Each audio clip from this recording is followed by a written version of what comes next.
Windsong Dojo, and this is my friend Damon Corneely. And we're going to look at a little thing that some of the guys around here affectionately call the straightjacket. This is a nice series of controls that you work in your grappling game. And what we're going to do is go ahead, if you would, go ahead and lay down. We start this from, I like to start it from Kazuri Kamishio myself. And as I'm laying off, I'm after this pocket that exists right here between the shoulder and the neck is the focal point for my body weight. My opposite arm, I'm going to be over the top, and I like to draw his shoulders back. Once you get the shoulder to break the 90-degree plane, it becomes very weak as far as him being able to generate power. The other side, I'm going to roll underneath the arm and reach up and grab my own gi. I like to grab it way up high because I'm encircling his arm. I like to squeeze it and get it where it's nice and snug. Now from this point, you can make a little fist, grab a little belt if you like. So from here, Damon's going to go ahead and he's going to start trying to escape.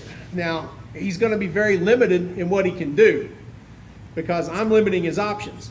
He can't really roll toward his right. He can't really bridge up. So he has to turn in.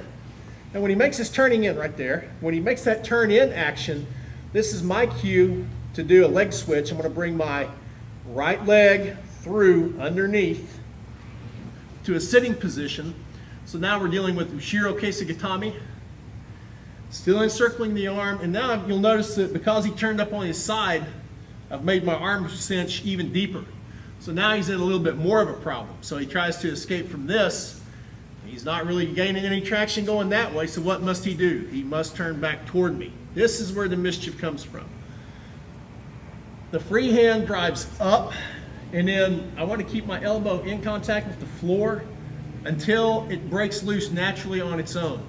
Keeping this encircled, drive up, step over, and now you can turn loose. And you will notice that I've got both of Damon's arms nice and controlled as I'm laying on top of him. From here, you might just say, well, I think I'll just bridge on him a little bit.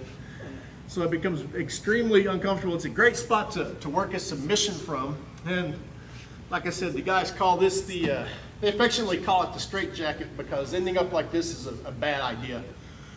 When you're practicing this with your partner, you want to make sure that your partner, number one, that he knows what's coming. And number two, you want to go nice and slow and gentle with this because this does put a lot of torque into the shoulders. If your partner has bad shoulders, I don't really recommend getting into this sort of play with them. You want to play very light as you're working this and building your confidence and your skill with it. Thanks.